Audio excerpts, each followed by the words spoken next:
Well, good evening, everybody. Welcome to the Newberg City Council, February 17th edition, 2026. I call this meeting to order. Could we have a roll call, please? Certainly. All right. Counselor Wheatley. Here. Counselor Yarnell Hallman. Here. Mayor Rosacker. Here. Counselor Turgeson. Here. Counselor Carmen. Here. And Counselor Kilberg and Counselor McBride are absent. Thank you. Would you please stand and join me in the Pledge of Allegiance? I pledge allegiance to the flag of the United States of America and to the republic for which it stands, one nation, under God, indivisible, with liberty and justice for all.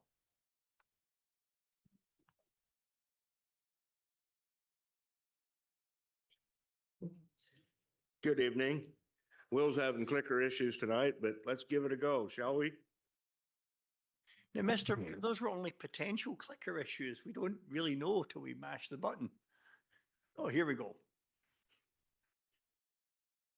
No, Mr. Mayor, you've jinxed me. I'll turn it off and on again. There we go. And these are the statistics through the end of December. Another fun-filled year in our ledger. The combined planning decisions was at 12 and building permits for housing units was at 7. Building permits for other types was at 32. Building inspections was 174. Community engagement had 15 submissions through the website, which were all answered within 24 hours, usually within a few hours. Social media engagement, 16,805, and that has continued to go up very steadily. Public records request, maybe this is like the new normal, like 9, but we don't seem to have very small numbers anymore. And 2.49 million of payments for accounts payable and 1.14 million for payroll. And quite a few large capital projects were happening in this batch. Some of the payments for the water basin covers came through, and the payments cleared for the Franklin storm line as well. Recruitments, we had advertising 4, hires 0, separations 2, and 3 workers' compensation claims or other sorts of claims, which are often not a bad thing. They're often good quality of life things for people. IT resolved 157 service tickets for the city. Now, I have been noticing to some degree a drop in the service tickets since we've fixed the networking switches and some of those issues. So I'm feeling like our network is being a little bit more resilient than it used to be. And that's also caused there to be less evening time events happening, bringing technicians in at night. So maybe that all of that work is pointing in that positive direction. I should also mention at this point, we still have a group of people who are testing the Azure virtual desktop environment. That's a different desktop from the Citrix one. And when we feel we've got all the kinks out, then we're going to move as a city to the Azure environment, which is a Microsoft product. However, one thing that's still not working exactly right is there's some printer lag right now. So when you push a print job, there's like 1,000, 2,000, 3,000, and then the print job runs, and it should be a little quicker than that. So we'll see how that goes. Library activity door count 7,678 and 32,226 circulation events. Public safety 1,893 calls for service and 653 on the traffic stops and 522 citations and warnings were issued as a result. And I think with 7 DUIs for December, that was a good, calm, law-abiding December. I think things went pretty well. So that was good. Better than in some previous years. We had 800 911 calls and 2,848 non-emergency calls during that same month.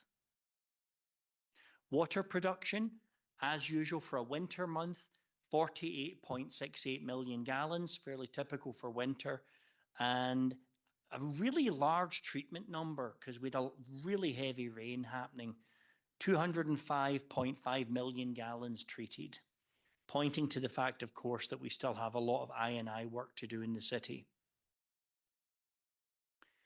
663 work orders were completed, and that's a pretty low number for a December. I would have expected to see a bigger number in a December. So I know that some of that was connected to the all hands on deck when the sewer line overflowed, which we talked about before. That probably took guys away from other things. And I'm assuming, Russ, would you say that's probably what happened? Okay. So that is the totals to the end of December. Now, what I'm going to do next time that I do statistics is going to be kind of pretty interesting. I'm intending to do a multi-year trend analysis of all of our data from 2021 through till now, having all of that data in the can. And I'm going to see if I can see any patterns emerging. There's some things that are obvious, like, social media increases, or we've had a steady rise in PRRs. I suspect that if we match the PRR increase with the launch of our new website, I think there's probably a correlation. But there might be other correlations that will jump out at me, and I'll see what I can figure out and bring some analysis. Any questions, folks? Thank you. Thank you, Will. So the next item on our agenda is public comments. Due to, am I missing something?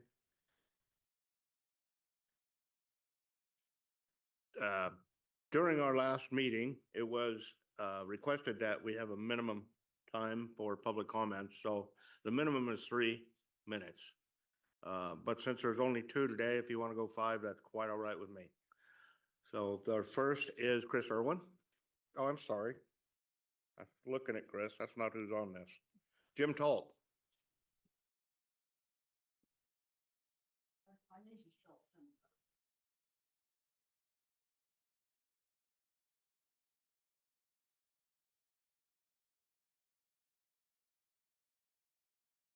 Thank you. Jim Talt speaking. At the last council meeting, you'll recall that I came with a request to see if perhaps the city could make arrangements with the city's preferred concrete supplier to perhaps offer the preferred pricing, contract negotiated pricing that they offer the city and offer that to residents. And well, I've since heard a rumor that perhaps they said yes, but I decided to come tonight to see if there was an official response. And if it's true, then I would like to say thank you for the speedy response. I think that would be a good thing for the residents. And anyway, I'm here to see if that rumor is true, because after all, I did hear it in a bar.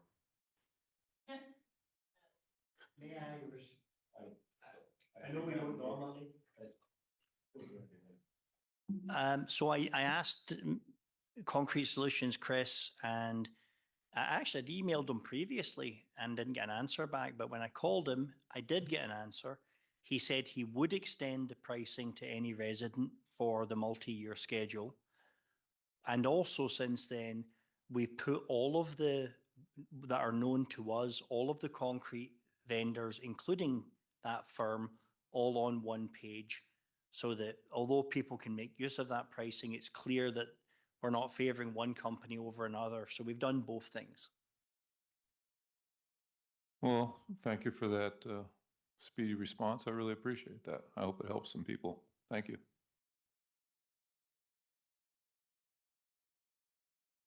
Thank you, Jim. And Elaine, you're up. Elaine Costello, welcome.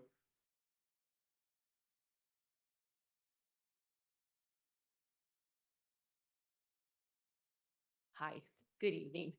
My name's Elaine. I'm here tonight to thank you for allowing general comments to continue. And I am grateful for the many wise words that were spoken at the last meeting, including from the city councils and the recorder and many of you. I felt especially heard myself personally from Jerry Turgeson saying that, yes, it's your job as city councilors to hear your constituents, even if you believe it's out of your jurisdiction, and also for acknowledging that it's your job to know the things that affect the people in Newberg, whether or not you can do something about them, whether or not you agree with it. That being said, there was some discouragement for me last week, both in the meeting and then just things I heard. Things like that's not in our jurisdiction, that doesn't have anything to do with Newberg, or signaling or relaying somehow that, no, I'm not going to listen to you because apparently of personal beliefs or grievances. I've sat here and listened to a lot of people talk, and I know that people in Newberg, not everyone, but that there are many who are worried and scared right now.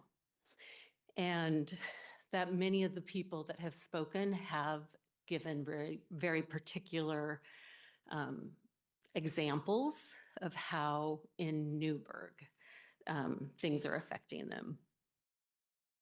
And I just like to reiterate, we want you to take that seriously. We want you to listen to people. Yeah. I'm going to give you just a couple more examples, and these are ones that have happened in the last month or I've heard of in the last month.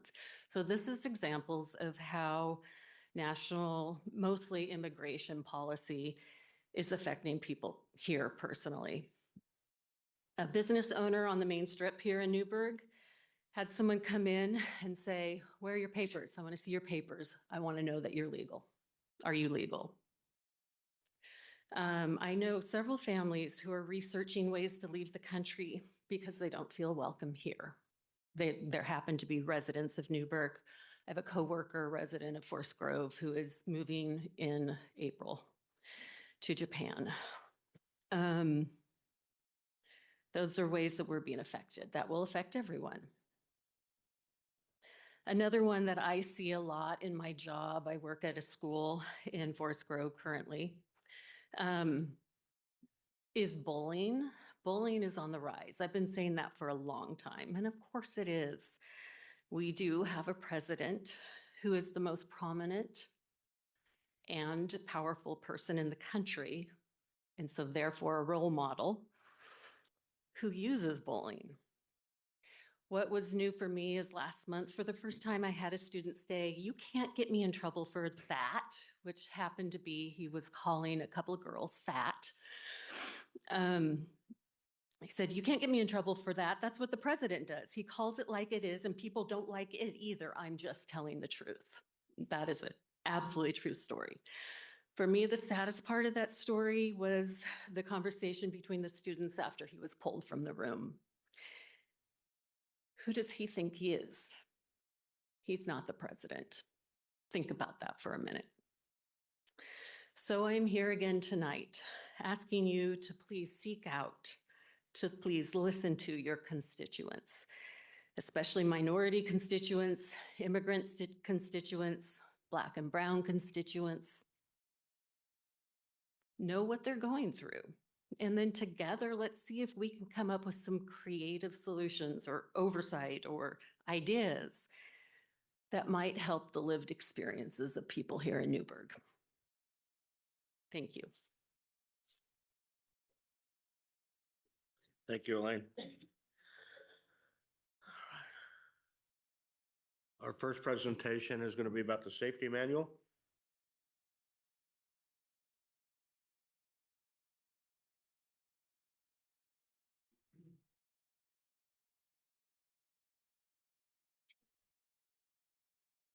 Good evening again, Mr. Mayor and Council. This is about our brand new safety manual. Why update the safety manual? Our existing safety manual was completed in 2018 and it was not reformed during what we've come to call the reform era, 21 through 25, because it was adequate, but not excellent. This policy represents the last standard city policy whose edition predates 2021. In 2025, staff set out to reform the safety manual and took advice both from our HR department internally, but also from our CIS insurance provider on good modern approaches. What has changed during these years? During this time, many regulations that govern Oregon OSHA and the federal government have evolved or changed. This has particularly been true in work safety areas like respirators and breathing apparatus, dealing with pathogens, confined space operations, and some relevant OARs, including chapters 437 and 654, have changed, and those are cited in the new edition. Other things have happened. As well as regulatory changes, the city and its culture has changed markedly since 2018. We now have a well-trained and effective safety committee. We have an established emergency and safety coordinator position, and we have changes as an organisation as shown by our insurance loss record, which is now extremely admirable, as well as taking those sorts of matters safely through Strive, admin, finance reorganizations, and going paper-free. So what is in the new 26 manual? First of all, it contains a list of updated authorities and a commitment to adhere to all legally required workplace safety standards. It emphasizes this through the lens of our Strive values. A concrete definition is laid out for who is responsible for what action. The rules about composition and the meeting schedule and the duties of the safety committee are spelled out clearly for the first time. It also has rules about our worksite inspection program, which has been going on anyway, but we've moved what we've been doing into the manual. What else is in there? There are guidelines on the distribution of safety alerts and materials, citations on how to get regulation updates, complete details on workers' compensation claims and how to do them, an accident immediate action list, details on how to handle accident reporting, how to handle the resultant data, and even how to store the end product of that in the Oregon Records Management System, which, as you know, we didn't have back in 2015, 2016. And what else is in there? There are details on accidents involving injuries and details on how to handle vehicle-related accidents. And here is a list of some of the specific rules that are called out to deal with specific classes of risk. And this is perhaps the most important thing. As you know, we have had a tendency to take what the South Koreans call the cupboard manual, the large, thick manual that nobody ever opens, and try to make our documents into something that can be referred to more easily and be more handy. In that spirit, this edition has a series of safety checklists. These are designed to be used in the field or just to jog people's memory to ensure that their workplace will be safe and healthful, should I say. In each case, these cover protections needed against a certain specific risk, for example, eye damage, head protection, and so on. The checklists will be maintained in a separate appendix, so they can be used either via a printed sheet or they can be accessed as a PDF and filled out that way. The next few slides show you some of the checklists that are in the new manual. And so this is the foot protection safety checklist. And you can see this is something where a team of folks can get together at the beginning of the job and just go through the checklist and make sure that everyone has what they need. Similarly, protective clothing safety checklist, reminding people about if they're using an angle grinder to think about sparks and fragments, extreme temperatures, thinking about chemicals, what the high or low or medium risk level is, and PPE as a reminder. All of this is designed to jog people's memories. Personal protective equipment hazard assessment form. That's something you can use when you're thinking about the site. Do you need that form of PPE to engage with that type of task? There's another example, our bloodborne pathogen incident form, which leads into medical reporting.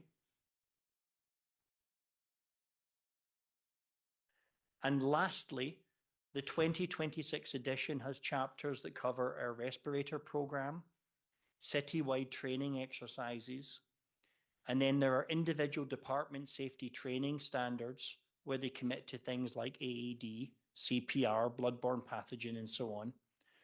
We also have added an agreement sheet that we can get contractors on site to sign off on to acknowledge our manual and that they will abide by the same standards. Now, often these sort of updates are the result of some sort of failure or some inadequacy. That's not where we are. We're in a really good insurance position right now and we don't have a lot of loss. But we want to keep the drumbeat going and make sure our workplace remains safe. 80 pages, like the emergency management plan that you saw a couple of years ago, short and concise and to the point. This completes a brief overview of our new safety manual. At the next session, I'll bring the policy forward for council adoption.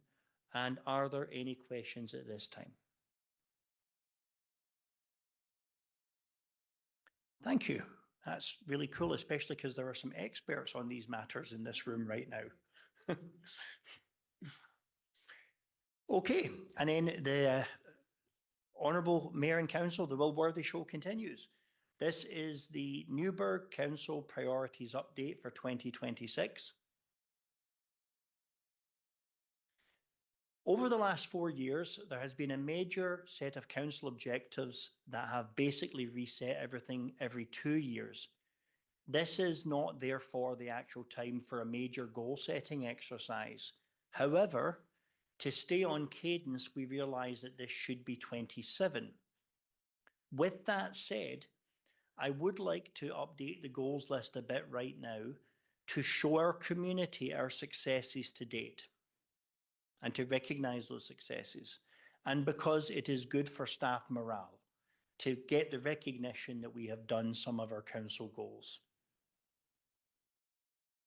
To do this, I intend to go over the goals one by one and show where we are and highlight some of the successes. After that, I will cover my suggestions for edits to the goals document, and it's kind of like a mid-cycle calibration.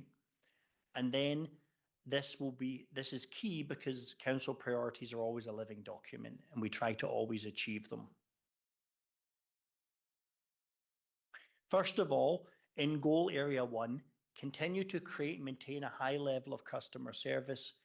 And objective 1 was to create department customer service standards for each department by July of 2026. Objective 2 was to continue to streamline the process for issuing building permits.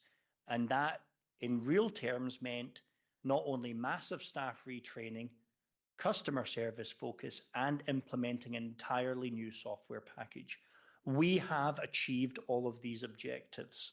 After many hundreds of hours of staff time, they have been met and have attached the standards as well as a CDD turnaround time report in the package that you got to see. And you see how quick our turnaround times are. Now, this is anecdotal, and I don't like to give this council anecdotes, but let me say this.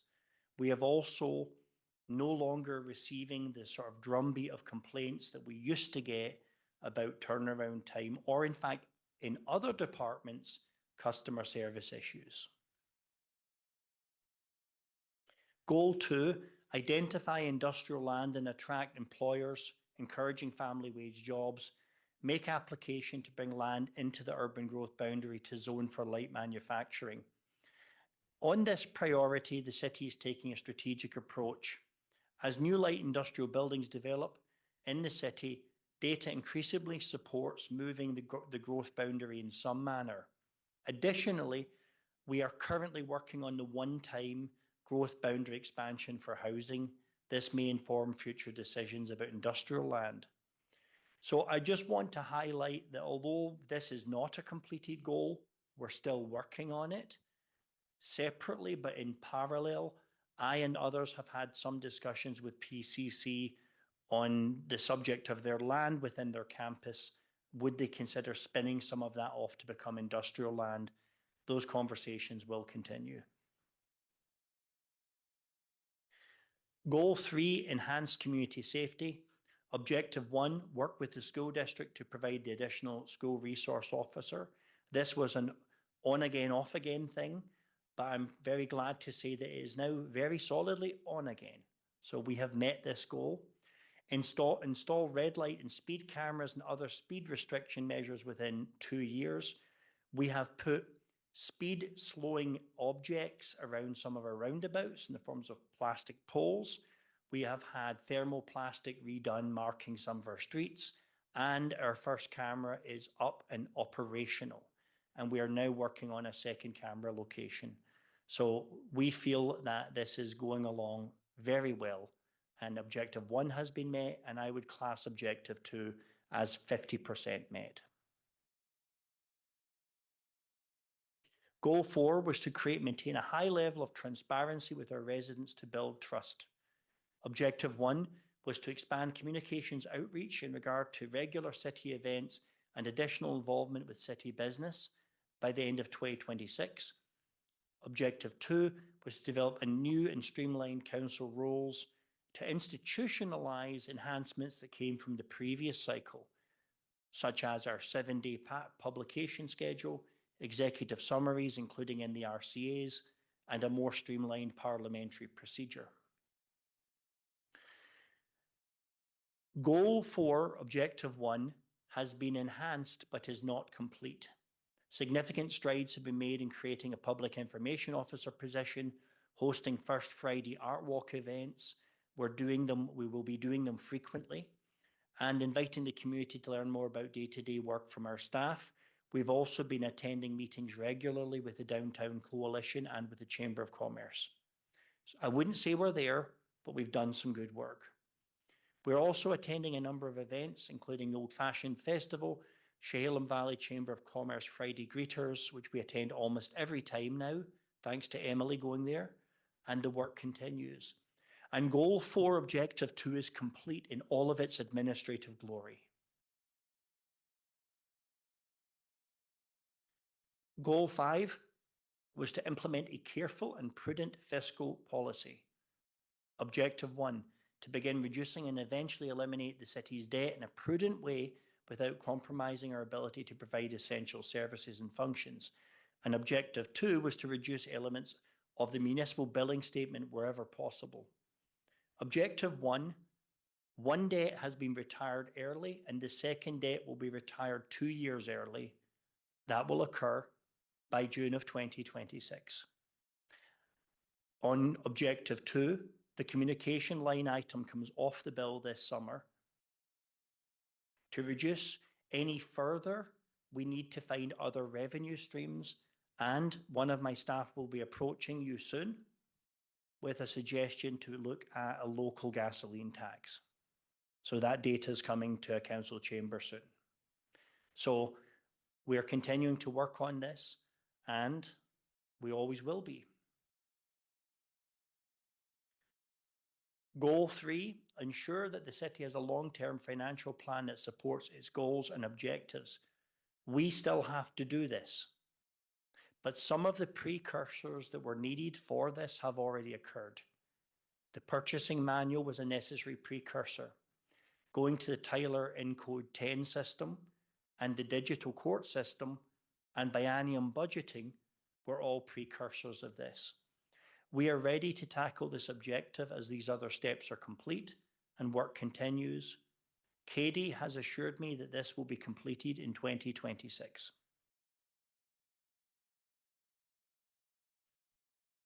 Objective 4, as a secondary focus to the maintenance of our existing roads, we'll explore the concept of converting small sections of gravel street to modern paving.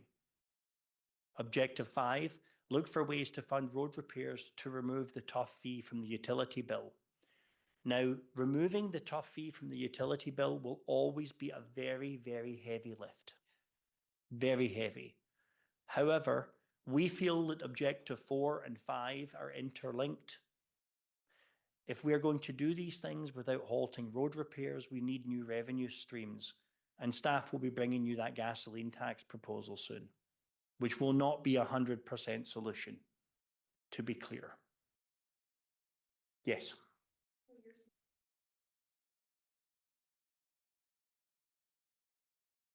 No.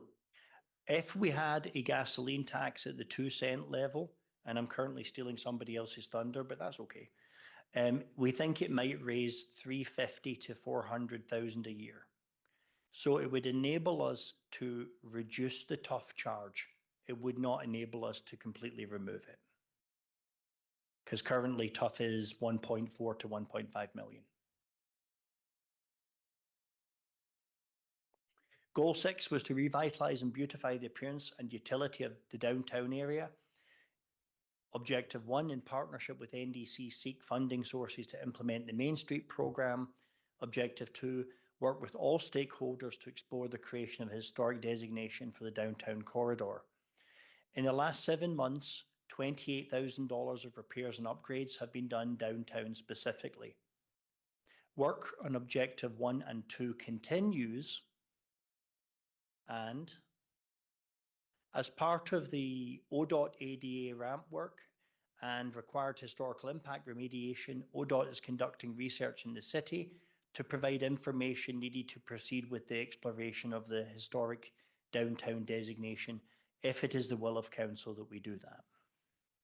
In addition, staff are currently in the process of applying for a certified local government grant, which will allow us to hire a specialist to update our historic resource inventory, further supporting this goal. Goal 7, preserve the balance between the needs of tourism industry and preserving the character of our town. Objective 1, implement and codify a new STR rule, short-term rental, within 1 year. Objective 2, act as a resource to assist the community in obtaining grants. With the grant writer position, and grant writing will continue, and with the new STR rules codified, we feel that both of these goals have been met, and if community members need assistance in grant writing, we will continue to offer that. This concludes a review of the work done. On the next few slides, I would like to cover staff suggestions for changes to this living document, which I'll be bringing back to council at a future date. These will document the changes and be very good for staff morale. It'd be great for everyone to see the hard work being documented of what we've done. With that said, with council approval, I do propose to keep the customer service on the ongoing goals list and continue to do training regularly on customer service. Now that we have standards, we will not allow them to gather dust. These will be reminded to folks frequently and keep top of mind, so we don't go backwards.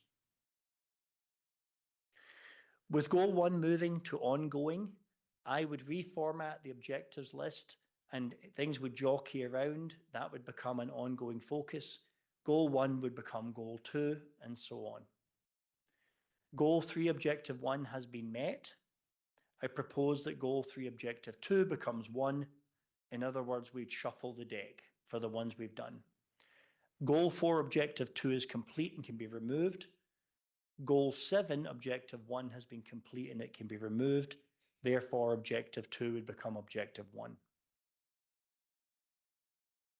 So as you see, That's perhaps 30–40%-ish of the whole list achieved. We're going to continue to work on the other items, and going forward, we will see what the future brings at the next major one, which you guys will have in 2027 when we'll have work sessions again. Any questions? Yeah, what is goal 4, objective 2? You brought it up twice, but it was never mentioned what it was. Thank you. And thank you.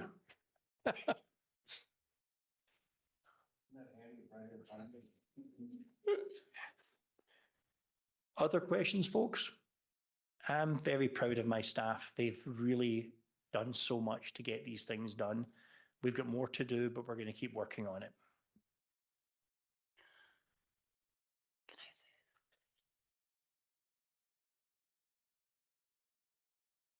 Did you say the goals are in the council rules?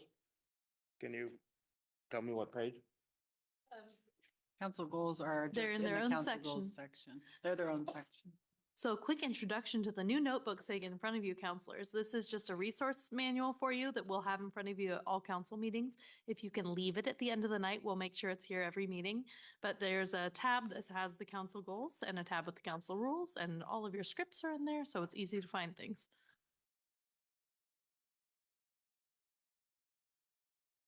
I never heard what the goal 4, objective 2 was. Did somebody find it? I Yes, don't that have was it. the update to the council rules that we conducted. The objective was to update the council rules. Yeah. So this was the codification, 7-day publication schedule, executive summaries, especially for large documents, and adding whether or not something was state mandated or not, as well as a general review. And thanks to my colleagues in Miller Nash for taking such good care of reviewing that document. All right, yeah, go ahead. I mostly just want to say that I've been here a minute now, and this is by far the most welcoming, competent, and professional staff that I've interacted with. And obviously that's from your leadership and also department head leadership. And even just being able to have a second SRO, Jay, I mean, is just adored by the kids at Edwards. I can speak only for Edwards, but Lincoln's so excited every time he's parked outside. And as a parent, it does make me feel so much more safe sending my kids to school. And as for customer service, I just want to validate that I also hear regularly how improved customer service is from every department. And I think so much of it truly just starts from morale, like you talked about, and even just stating that you want to share an update to express gratitude to your team is so important and makes me really proud to be on this council working with you. I also want to give a shout out to that amazing human. I feel like Rachel has just been so incredible to have in this role, and like unsung hero status. And I just hope, I know we don't express gratitude enough to you, but for everything that you do, but even just like Melissa and Rachel having the foresight to put together these books, like, why haven't we had those before? I don't know. That's amazing. Thank you for thinking of those things. And also Emily with social media, I think has been really awesome to have much more information pushed out that's not political and is, information sharing and engagement and getting people to really trust the city. So more than kudos, I'm really proud to be on this team. And if I were to leave council today, I would know that it is in good hands with council and staff and leaders. So thank you. Thank you most kindly. And I would also add to that there has been a revolution in planning and building division, which Scott has led. The turnaround it's incredible, our turnaround times. The documents that Rachel has scanned, and that we had hundreds of boxes, now they're all digitized. In just a couple of years, we're almost out of paper. So they're fantastic.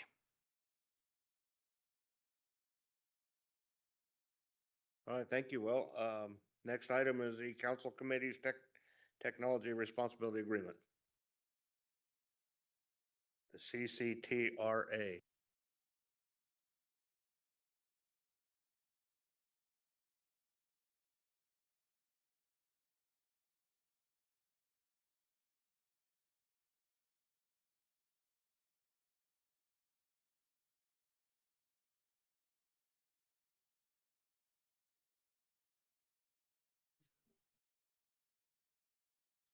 Well, good evening. Hopefully this is a quick item too. We just wanted to go over the idea. We're not asking for you to make a decision tonight. It is planning to come back next week unless you just decide that you'd like to.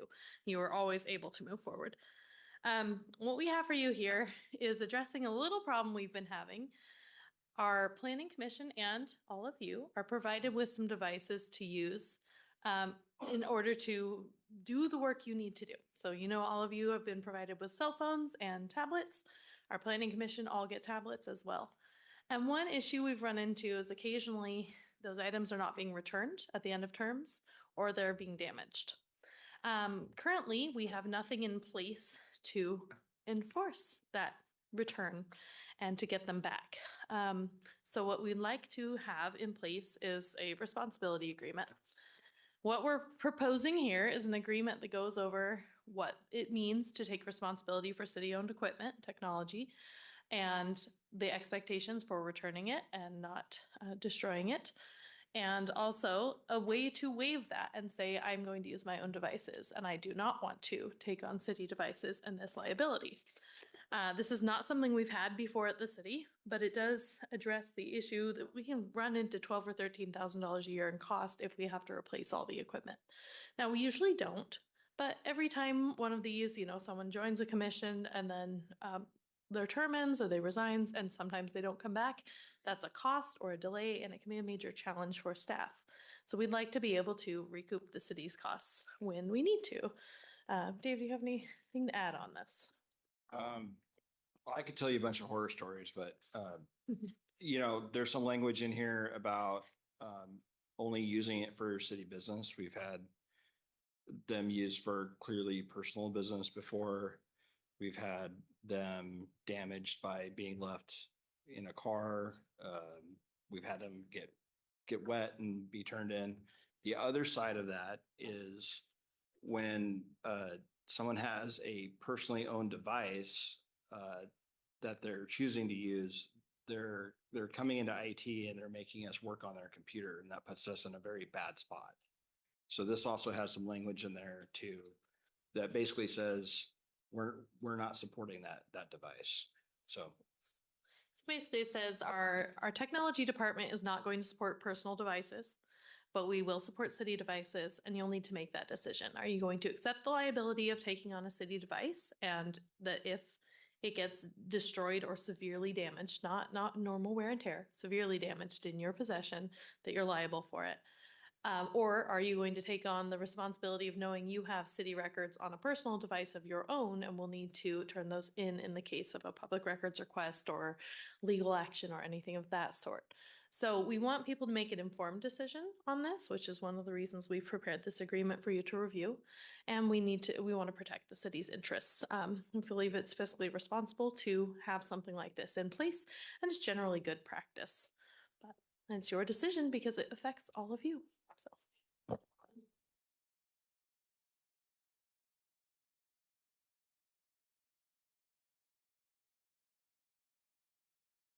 any questions?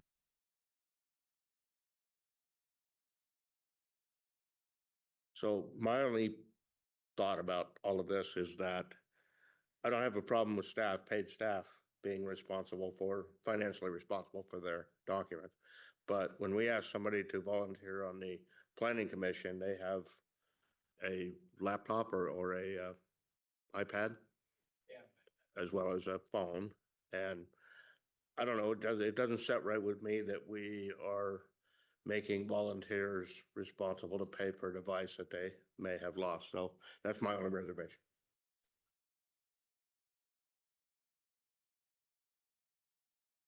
Apparently I'm alone in that. So thank you very much. All right, we'll bring it back next week for approval or next meeting. Russ? This is most likely going to be your last presentation, right?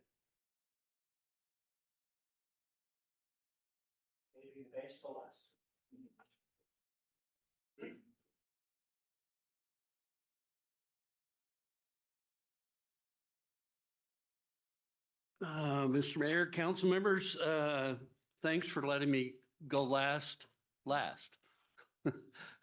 This is my last council meeting and last item on the agenda. What I have in front of you is a request for approval to authorize the city manager to make the necessary documents and sign agreements for the replacement of two valves on our water system, an 18-inch valve and a 12-inch valve on Edward Street. And to give you a little background information on this, we don't know the exact cost. We've asked for estimates, and the estimates run anywhere from $60,000 to $120,000 on this, simply because of the complexity of this. About 80 years ago, the city had what we call a backbone water line, which is the 12-inch that ran up Edward Street from the south end of town. In the early 80s, we added 18-inch main line that came up Center Street and tied into the Edward Street line. And that provided a backbone of the water system to feed the rest of the city. What we have discovered in working with ODOT and the ADA ramp improvements, we discovered that the 18-inch valve has a leak in it. And we've been working on this for about a year, and we finally completely excavated the 18-inch valve and found out that the leak is a non-repairable leak. It's actually in the body of the valve. And as everybody knows, water is the universal solvent. It's continuing to etch it, and it's in a non-repairable condition with this, and it will only continue to get worse. Now, the 12-inch valve is on the south end of First Street, and that would normally be a valve that we'd use to isolate a section of the main to be able to replace the 18-inch valve. And the 12-inch valve is over 80 years old. We've operated it numerous times, and there's got to be a problem inside of it because we cannot close the valve entirely, which means we can't close the lines down to replace the 18-inch valve. So this becomes a very complex issue with that. To give you a scope of the impact, to shut the line down to make the replacement of both valves, which would have to happen simultaneously, we will have to, at best, shut off the water on First Street from Center Street to School Street, downtown. And it will also expand on Edward Street from Vermilion to Fifth Street. So it's a very large area. It would impact all the businesses downtown. It would impact a large number of residents, and therefore the work's going to have to be done at night, which then compacts and compiles the cost of this. We have, with Keller and Associates, are working out a plan on this. They're going to walk through it several times for the replacement. We will get final bids for contractors on this. We don't anticipate it exceeding $100,000, but it might. And once we cut into these lines to remove these valves, we have to get it done to restore water service to the downtown core area and that section of town. It's kind of unusual that we run into this. Normally our crews would be able to replace a valve, but in this instance, with having to replace two at the same time, do it at night, isolate a lot of the water meters and water services throughout the downtown core area, it's going to take most of the public works crew as well as a contractor to perform this work with that. So that's why we brought this to you. If we have a failure of the 18-inch valve, we cannot, again, we'd have to shut off that major area and without the 12-inch. If we had the 12-inch in place, the only place affected would be First Street. And that's simply because the cost of an 18-inch valve, and if you can, to picture it, they're 40 inches tall, and they're quite expensive. to replace.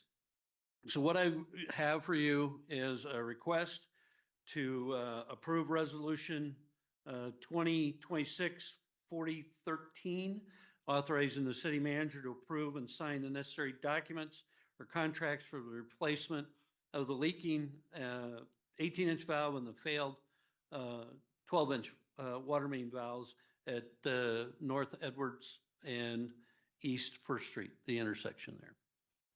Any questions on this?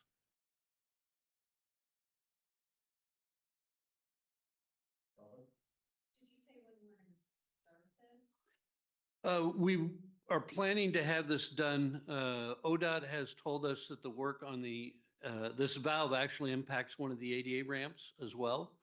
And so they will begin work on that around the 1st of July is what we've been told.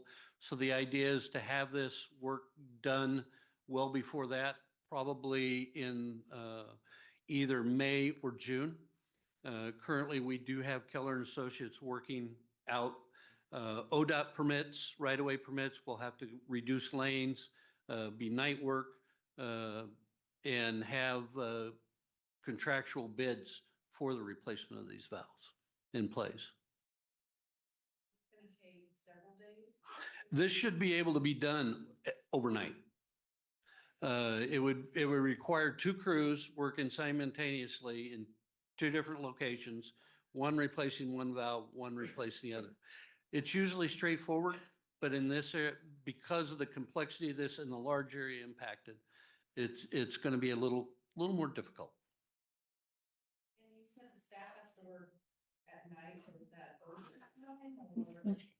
When we cut into the lines, it's going to dewater the main lines. And in order to protect the individual businesses and residences, what they're going to have to do is go shut off all the water meters prior to it being dewatered to retain the water inside the businesses rather than dewater everything. They're also going to have to do notifications. They're going to aid with any of the work. So that reduces some of the hard costs that we'd have with a contractor doing all of this work and notifications, but it would still is going to require staff to be on site during this period of time. Mr. Mayor? The other thing to know is that this is budgeted for. We added a pipe replacement fund for unexpected below grade discoveries to stormwater, water and wastewater. We haven't spent any of that money yet, so this is where the money will come from.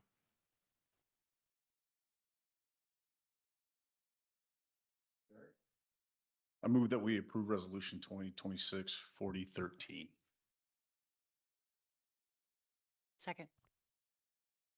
It has been moved and seconded that we approve resolution number 2026-4013. Is there any further discussion? Seeing none, all in favor of approving resolution 2026-4013, signify by saying aye. Aye. Aye. All opposed, nay. Motion passes unanimously. Thanks, Russ. Thank you, Mayor. And if I might take another moment of your time, I would like to thank the council, Will, all the department heads for a fantastic career with the city of Newberg. This is my last council meeting, retiring in a couple of weeks. It's been good for me. It's been good for my family. And I'm going to miss coming to work every day. But I'm not going to miss the community because I'm staying here. So I just want to say thank you very much and look forward to great things to come in the future. Please. Okay, Russ, it has to be said, and I know.